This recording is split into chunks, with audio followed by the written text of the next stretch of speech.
오늘 우리에게 주신 하나님의 말씀은 마태복음 3장 말씀입니다. 우리 다 같이 일어서셔서 한 목소리로 하나님의 말씀 합독하겠습니다. 마태복음 3장 1절부터 6절 말씀 시작.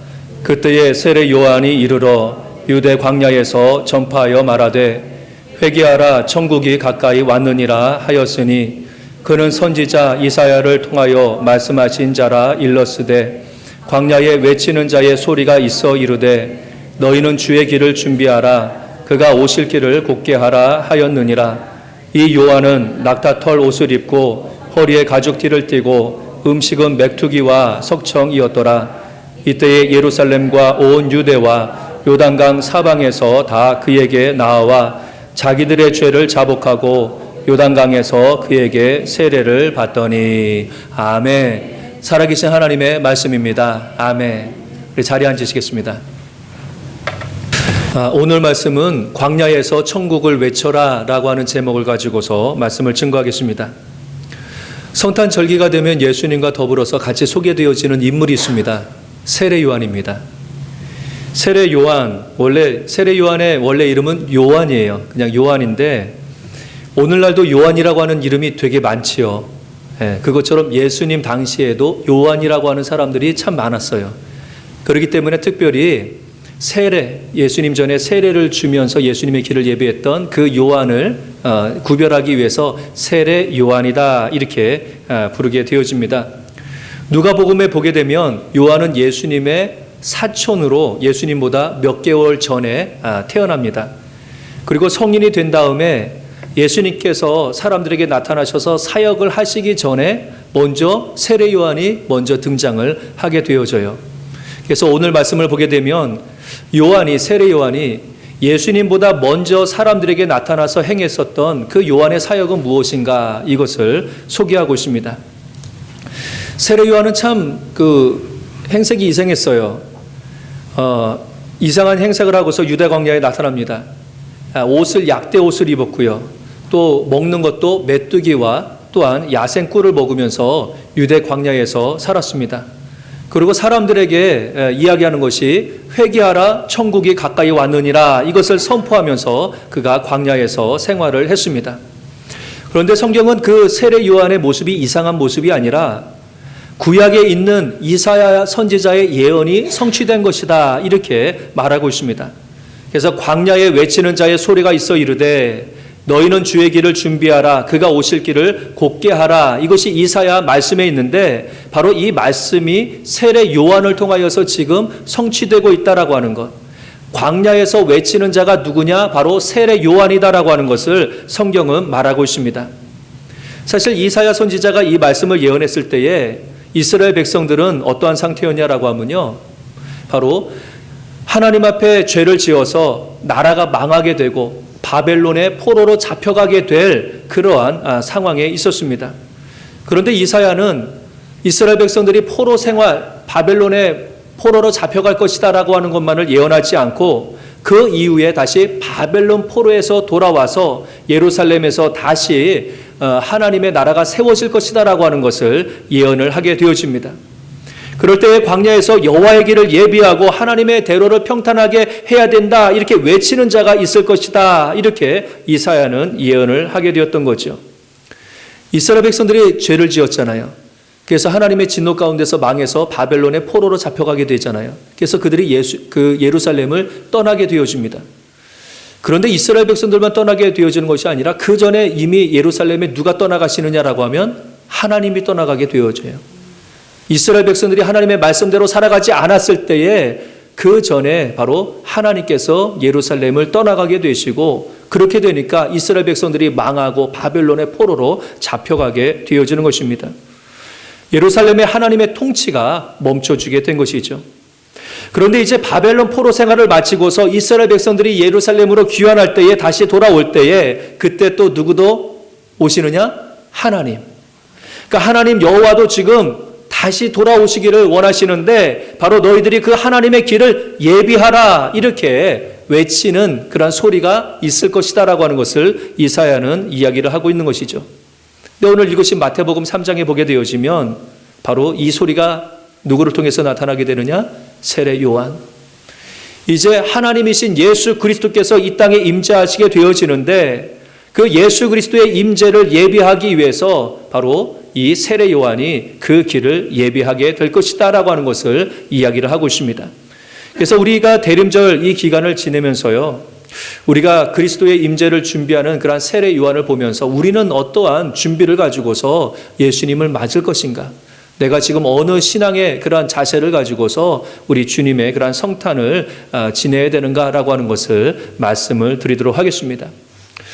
세례 요한은요, 사람들로 하여금 하늘의 왕국인 천국으로 사람들의 시선을 향하도록 했던 것을 보게 됩니다. 그러니까 주님의 길을 예비하기 위해서 사람들로 천국을 바라볼 수 있도록 또 그들에게 방향을 제시했던 것을 볼 수가 있지요. 우리가 이 성탄의 절기에 우리가 어디에다가 시선을 둬야 되느냐라고 하면 하나님의 나라, 천국, 이곳에 우리의 관심과 시선을 둬야 될 줄로 믿습니다. 세례 요한은 사람들에게 천국이 가까이 왔다 이렇게 선포합니다. 천국이 가까이 왔다. 헬라어로 천국은 가르헤 바실레이아라고 하는 단어로 씁니다. 바실레이아, 가르헤 바실레이아, 하늘에 있는 왕국이라고 하는 거예요. 하늘에 있는 왕국. 그런데 하늘에 있는 왕국은 뭡니까? 하나님이 다스리시는 바로 나라가 되는 것이고 그것이 바로 천국이 되어지는 것이죠. 하나님의 나라가 가까이 왔다. 그러니까 그 가까이 오고 있는 그 나라를 바라봐라. 지금 세례 요한은 그것을 말하는 거예요. 그런데 그 당시에 이스라엘 사람들의 백성들의 관심은 무엇이었을까요? 하나님의 나라이기보다도 이 땅에 있는 그 나라에 관심하면서 대부분 살았습니다. 원래 이스라엘 백성들은요, 하나님의 택하심을 받았어요. 그리고 하나님의 통치를 받는 하나님의 나라 백성이 되었습니다. 그렇기 때문에 이스라엘 백성들이 관심해야 될 것은 어느 나라냐?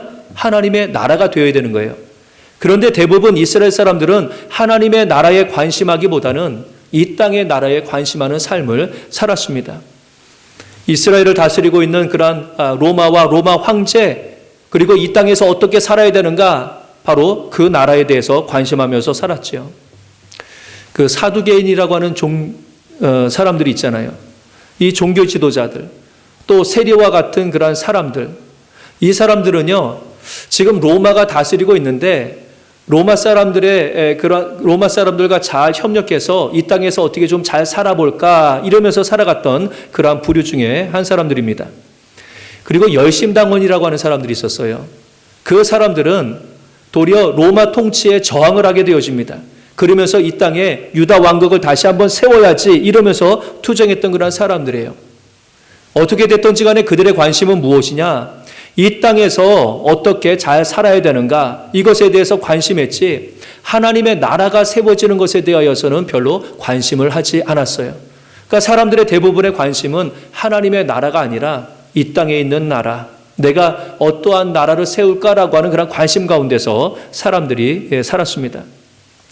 하나님께서는 말씀하셨죠. 이스라엘 백성들에게 하나님의 나라가 세워지게 되고 하나님의 통치 가운데서 있을 때에 하나님께서는 그들에게 복을 주시고 또한 평안을 주실 것이다라고 하는 것을 약속해 주셨습니다. 그런데 이스라엘 백성들은 하나님께서 주시는 평안과 그 복을 잃어버렸어요. 왜 그러냐라고 하면 그들이 하나님의 나라를 차버렸기 때문에 그렇습니다. 하나님의 통치를 받으려고 하지 아니하고 하나님 앞에 불순종했을 때에 하나님의 진노 가운데서 있게 되었습니다. 그들이 하나님의 복과 하나님의 평안을 위해서 부르심을 받았지만 도리어 그들은 하나님의 복을, 하나님의 평안을 잃어버리는 그러한 일들이 있게 되었습니다. 하나님이 떠나가시게 되고 하나님의 나라를 잃어버리게 되어지니까 그들을 누가 다스리느냐? 하나님이 다스리는 것이 아니라 그 나라는 망하게 되어지고 이방 사람들이 와서 그들을 다스리게 되었던 것이죠. 그런데 이제 세례 요한은 이야기합니다. 지금 로마의 통치를 받고 있는 이 가운데서 하나님의 나라가 지금 가까이 왔다. 하나님의 구원이 이르렀다. 이렇게 선포하고 있는 것이죠. 오늘날에도 많은 사람들은 하나님의 나라가 우리 가운데서 이루어지기를 관심하기보다는 우리 각자가 원하는 나라, 그러한 나라가 이 땅 가운데서 이루어지기를 원하면서 열심히 살아가고 있습니다. 그러다 보니 하나님의 나라는 지금 가까이 왔는데 이를 외면하면서 살아가면서 하나님의 나라가 더욱더 멀리 가게 되어지는 그러한 삶을 우리가 살아가고 있는 것이죠. 우리 가정 가운데서 하나님의 나라가 온전히 임했습니까? 하나님의 나라가 우리가 온전히 임하기를, 가정 가운데서 임하기를 간절히 원하는데 때로는 그 하나님의 나라가 우리 가정 가운데서 온전히 이루어지지를 못해요. 우리 가정 가운데서 하나님의 복과 하나님의 평안이 누려지기를 원하는데 하나님의 나라가 온전히 임하지 못하고 그냥 주변에서 빙빙 돌고 있는 그런 모습들을 보게 되어집니다. 어떨 때는 교회에도 그러한 모습이 있을 때가 있고 어떨 때는 이 사회 가운데서도 그러한 모습들이 있을 때가 있는 것이죠. 우리의 지혜와 능력으로는 이 땅에 천국을 이룰 수가 없습니다. 내가 원하는 세상을 바로 이 지혜와 우리의 지혜와 능력을 가지고서는 이룰 수가 없습니다. 하나님께서 우리를 다스리시고 그분의 통치를 우리가 받을 때에 비로소 그 가운데서 진정한 평화와 진정한 복과 하나님의 나라가 이루어지는 줄로 믿습니다. 아멘. 그러기에 우리는 지속적으로 하나님 나라에 관심해야 돼요. 내 가정 가운데서 내가 원하는 가정, 내가 원하는 나라가 세워지기를 관심하는 것이 아니라 내 가정 가운데서 우리 교회 가운데서 이 사회 가운데서 하나님의 통치와 하나님의 나라가 이루어지기를 지속적으로 관심하는 그러한 삶을 저와 여러분들이 살아야 될 줄로 믿습니다. 아멘. 그래서 세례 요한은요, 사람들이 하나님의 나라에 대해서 별로 관심하지 않았는데 하나님 나라 가까이 왔어, 그 나라가 우리 가운데서 임해야 되지 않느냐라고 하면서 세상 사람들에게 부르짖고 있는 것이죠. 우리도 이러한 자세를 가지고서 사실 이 절기를 살아야 될 것입니다. 하나님의 나라가 나에게 얼마나 임하고 있는가, 그것을 소망하면서 바라보면서 살아야 되는 것이죠. 그런데 하나님의 나라가 가까이 왔다 이렇게 이야기하는데요, 하나님의 나라가 가까이 온 것과 하나님의 나라를 경험하는 것은 차이가 있습니다. 하나님의 나라가 가까이 왔다라고 해서 모든 사람들이 다 천국을 경험하는 것이 아닙니다. 세례 요한은 하나님의 나라가 가까이 왔는데 그 나라를 경험하기 위해서는 어떻게 해야 되느냐? 회개해야 된다 이렇게 말씀하고 있어요. 세례 요한이 죄에 대한 회개를 외쳤을 때에 예루살렘과 온 유대와 또 요단강 사방에서 사람들이 그에게 왔습니다. 그들이 하는 일이 무엇이냐? 자기들의 죄를 자복하고 요단강에서 그에게 세례를 받습니다. 세례 요한의 외침을 듣고서 그 가운데서 회개 운동이 일어난 거예요. 회개 운동이 일어났습니다. 사람들은 하나님의 나라가 임재를 경험하기 위해서 가장 먼저 자신들의 죄를 회개했던 것을 볼 수가 있습니다. 우리가 죄로부터 회개하라 이렇게 말할 때에, 그러한 말을 들을 때에 도덕적으로 선한 사람으로 살라라고 하는 의미로 여길 때가 많이 있습니다. 그래서 양심적으로 선하고 정직하게 살면 나는 잘 살고 있는 것이고 회개할 만한 그런 죄가 없다 이렇게 생각하기가 쉽습니다. 근데 세례 요한이 말하는 회개하라고 했을 때의 그 죄는 무엇이냐? 정직하고 선하게 사는 도덕적인 그러한 것에 대한 것이 아니에요. 더 근본적인 죄에 대해서 세례 요한은 이야기를 하고 있습니다. 그러니까 하나님의 다스림에 순종해서 살지 못하고 자신의 뜻대로 살아가는 것, 바로 이것을 죄라고 이야기하고 있습니다. 그러니까 무엇이냐? 하나님의 통치, 하나님의 나라를 거부하는 것, 이것이 죄다라고 하는 겁니다. 하나님의 나라를 거부하는 것. 많은 사람들이 하나님의 나라를 거절하는 죄를 범하고 있습니다. 하나님께서 내 삶을 다스리시는 것에 대해서 거부하고 내 생각과 방법대로 살아가려고 하는 것, 이것이 회개해야 될 그런 죄의 내용이다라고 하는 것을 말씀하고 있어요. 이스라엘 백성들이 그러한 죄를 지었습니다. 하나님께서는 이스라엘 백성들을 그 어느 사람들보다 먼저 부르셨어요. 이스라엘 백성들을 애굽에서 끄집어내시고 가나안에서 나라를 이루게 하셨습니다. 그리고 예루살렘 성전을 세우시고 그 가운데서 거하시면서 이스라엘 백성들을 말씀으로 하나님께서 다스려 주셨어요. 그래서 이 땅 가운데서 하나님의 나라가 이스라엘 백성들을 통하여서 바로 세워지게 되었지요.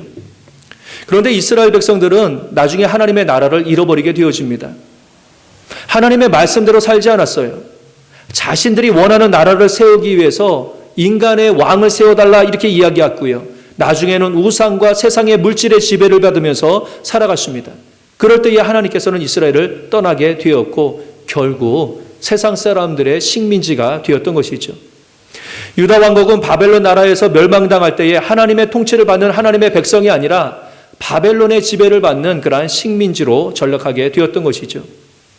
그런데 이사야 40장 3절의 말씀에 보게 되어지면 이사야는 이제 앞으로 하나님의 나라가 다시 이스라엘에게 회복되어질 것이다 라고 하는 것을 말씀합니다. 그러면서 주의 길을 준비하라고 외치는 자가 나타날 것이다. 이사야가 그렇게 이야기를 하는 것이죠. 이스라엘 백성들이 포로 생활을 마치고서 예루살렘으로 돌아올 때에 하나님께서도 함께 오셔서 이스라엘을 통치하려고 하니까 하나님의 오시는 그 길을 준비해야 된다. 이렇게 이야기를 하고 있는 겁니다. 하나님께서 통치하시는 하나님의 나라가 이제 예루살렘에 세워지기를 원하고 있으니, 하나님께서 원하고 있으니 죄를 회개하고서 천국을 받아들여라라고 하는 것입니다. 천국을 받아들여라라고 하는 것이죠. 회개하라고 하는 그런 단어를 보게 되면요, 히라보로 메타 노에이테라고 하는 그런 단어를 씁니다. 그런데 그 회개라고 하는 그런 명사의 단어는 메타노이아라고 하는 그런 단어거든요. 근데 메타라라고 하는 것은 변화, 바뀌다, 돌이키다라고 하는 의미가 있어요. 노이아다라고 하는 건 생각, 머리, 뭐 이러한 뜻이 있습니다. 그러니까 회개, 메타노이아는 변화를 의미해요. 돌이키는 것을 의미하게 되어져요. 단순히 과거 내가 잘못했지 이것에 대해서 인정하는 것이 회개가 아닙니다. 그냥 후회하는 것이 회개가 아닙니다. 변화를 말합니다. 자신의 잘못된 길에서 돌이켜서 제대로 된 방향으로 트는 것, 이것이 회개예요. 그런데 그 방향은 어느 방향으로 되어야 되느냐라고 하면 하나님 방향, 하나님 방향으로 돌이키는 것이 바로 회개가 되어지는 겁니다. 오늘날 보게 되어지면 스피드가 강조된 그런 시대입니다. 그래서 사람들은 내가 원하는 거 뭘 성취하기 위해서 빨리빨리 성취하기 위해서 무진장 열심히 살아요. 아주 열심히 삽니다. 그런데 이러한 시대에 더욱더 조심해야 될 것은 무엇이냐라고 하면 방향을 점검하는 일이죠. 열심히는 사는데 그 방향이 어디를 향하고 있는가? 틀린 방향으로 열심히 살아간다라고 하면 도리어 그 열심은 허사가 될 수밖에 없죠. 세례 요한은 천국이 가까이 왔다 이렇게 이야기합니다. 아무리 천국이 가까이 왔다라고 할지라도 회개하지 아니하면, 그 방향을 돌이키지 아니하면, 하나님을 내 주로 모시지 아니하면 그 천국을 제대로 누릴 수가 없다라고 하는 겁니다. 아무리 가까이 와도요. 우리는 우리의 삶이 하나님의 통치를 받기 위해 하나님께로 날마다 제대로 된 방향으로 나가고 있는지 이것을 날마다 점검을 해야 됩니다. 그렇지 않으면요, 나도 깨닫지 모르는 사이에 하나님을 등지고 엉뚱한 방향으로 엉뚱한 것에 지배를 받는 그러한 삶을 살아가게 될 수밖에 없습니다. 하나님의 나라가 가까이 왔을 때에 회개하고 하나님을 내 주인으로 모시고 순종함으로 하나님의 나라를 또 우리가 경험하게 되는 줄로 믿습니다. 아멘. 그리고 마지막으로 천국은요, 광야 같은 삶 속에서 선포되었던 것을 볼 수가 있어요. 광야에서 선포되었던 것을 봅니다. 세례 요한은 하나님의 나라가 이스라엘 가운데서 지금 가까이 왔다라고 선포하면서 하나님의 나라가 가까이 온 것뿐만 아니라 그 나라 가운데서 임하기를 바랬어요. 그래서 회개하라, 그 천국 하나님의 통치를 받아들여라 이렇게 선포하고 있는 거거든요. 그런데 세례 요한이 천국이 가까이 왔다라고 선포했던 그 지역이 어디냐라고 하면 광야지요. 오늘 말씀 보니까 유대 광야. 유대 광야는 유다의 그 남쪽, 이스라엘 남쪽에 있는 그런 광야입니다. 그 사막과 같은 곳이에요. 그러니까 황량하지요. 먹고 살기 힘든, 사람이 살기 힘든, 또한 식물들, 동물들도 먹기 살기 힘든 곳이 바로 그 광야 아닙니까? 세례요한은 그 광야에서 그 낙타의 털 옷을 입고 허리에 가죽띠를 띠고서 또 메뚜기와 석청을 먹으면서 살았습니다. 그게 그의 음식이에요. 오늘 음식 먹을 때에 뭐 메뚜기 드신 분 계세요? 메뚜기, 석청 아니죠. 그냥 광야에 나오는 거, 그 촉박한 음식을 그가 먹으면서 살았던 거죠. 먹고 살기 힘든 것이 그러한 광야가 되는 것이죠. 근데 세례 요한은 거기에서 하나님의 나라를 선포하고 있는 것을 볼 수가 있어요. 그곳에서 광야를 향해서 선포합니다. 회개하라, 천국이 가까이 왔다. 제가 만약 요한이라고 하면요, 하나님의 나라를 선포할 때에 광야에서 안 했을 것 같아요. 사람들이 많이 사는 예루살렘 같은데 이런 데 가서 아마 주의 길을 예비하라, 하나님의 나라가 가까이 왔다, 회개하라 이렇게 선포했을 것 같습니다. 그런데 그는 그렇게 하지 않아요. 광야와 같이 황량한 곳, 사람이 보기 힘든 곳, 그 광야에서 그 천국을 외치게 되거든요. 세례 요한이 광야를 향해서 외쳤는데 그 당시의 영적인 이스라엘의 황량함을 이야기해 주고 있습니다. 그들이 잘 사는 것 같은데 영적으로는 황량한 광야와 같은 그런 상태에 있다라고 하는 것. 그 광야를 향해서 외칠 때에 그 메마른 심령들, 황량한 영적인 상태를 향하여서 그 사람들을 향해서 외치는 거 아닙니까? 회개하라, 천국이 가까이 왔다. 너희들의 영혼이 광야와 같이 지금 황량하다. 생명력을 잃어버리고 있다. 하나님의 나라가 임해야 된다라고 하는 것을 이야기하고 있죠. 아무리 외형적으로 육택한 그런 삶을 산다라고 할지라도요, 하나님의 통치가 이루어지지 않으면 메마른 광야와 같은 그런 삶을 살아가는 것입니다. 영적으로 시들해지고 영적으로 죽을 수밖에 없는 것이죠. 그런데 이러한 광야와 같은 곳에 하나님의 통치가 이루어지게 되어지면 변화가 일어납니다. 역사가 일어나요. 꽃이 피게 되어지게 되고, 새가 지저귀게 되어지게 되고, 시내가 흐르게 되어지고, 생명이 약동하는 그런 변화가 일어나게 되어지는 것이죠. 그래서 이사야 35장 1절에 보게 되면 이스라엘이 다시 하나님의 나라가 이스라엘에 회복되어지게 되고 그 축복을 받게 될 것을 예언하는데, 그것을 이렇게 표현하고 있습니다. 광야와 메마른 땅이 기뻐하며 사막이 백합화 같이 피어 즐거워하며, 이렇게 이야기합니다. 광야와 메마른 땅이 기뻐하게 된대요. 하나님의 나라가 임하게 되면 사막이 백합화 같이 피어 즐거워할 것이다. 이렇게 이사야는 선포하고 있습니다. 광야라고 하는 것은 사람이 살기에 힘들고 고달픈 곳이지만, 그런데 감사한 것은 무엇입니까? 그곳이 곧 하나님을 만나는 그런 장소로 변하게 되어지는 것을 볼 수가 있어요. 그곳에 하나님의 나라가 임하게 되어지는 것을 볼 수가 있습니다. 우리의 삶 속에서 광야와 같은 그런 황량함이 있습니까? 천국을 기대할 수 없는 힘들고 고달픈 그런 삶을 살아가고 있습니까? 그런데 도리어 그곳에 하나님의 통치가 이루어지게 되면 어떻게 되느냐? 우리의 영혼이 살아나는 거예요. 우리의 메마른 심령이 살아나게 되어지고요. 우리의 영혼이 살고 또 다른 사람들을 살리는 그런 역사를 또 이루게 되는 줄로 믿습니다. 아멘. 광야 같은 환경을 만날 때에 우리는 그 광야와 같은 상황을 향해서 내 자신을 향해서 선포할 수 있어야 돼요. 회개하라, 천국이 가까이 왔다. 광야 같은 삶 속에서도 세상의 다스림이 아니라 하나님의 다스림을 받고자 결단하고 하나님 앞에 가까이 나갈 때에 하나님의 임재와 천국으로 바뀌게 될 것이다 라고 하는 믿음을 가지고서 선포하면서 살아야 되는 것이죠. 세상의 사람들은요, 이 땅에 자신이 원하는 나라를 관심하면서 살아가지만 우리 주님을 믿는 그러한 사람들은 하나님의 통치가 이 땅에 이루어지기를 소망하면서 이 땅에 하나님의 나라를 선포하면서 살아야 되는 것입니다.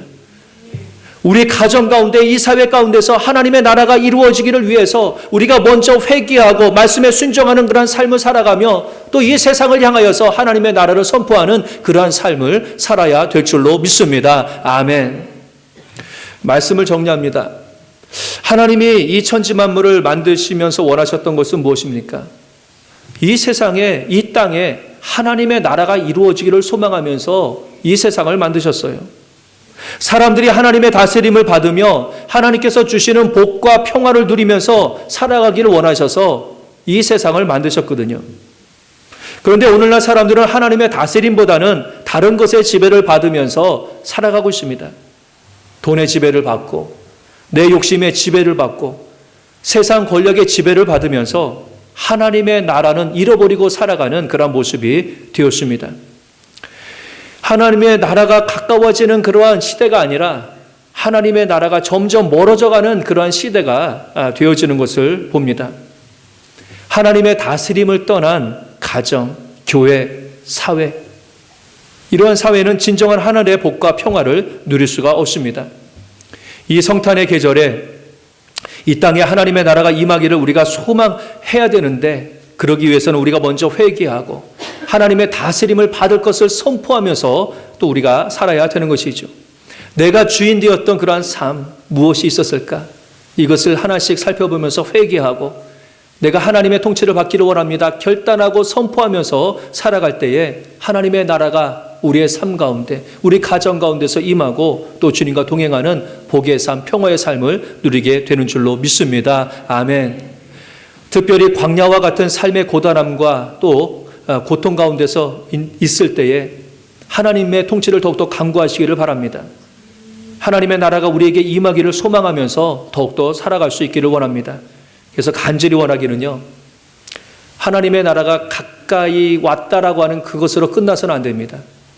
하나님의 나라가 우리 주변에서 맴돌기만 하는 것이 아니라 천국이 우리 가정과 교회, 이 사회에 임하는 그러한 귀한 영적인 경험을 할 수 있는 그러한 성탄의 절기가 되어질 수 있기를 주님의 이름으로 간절히 축원합니다. 아멘.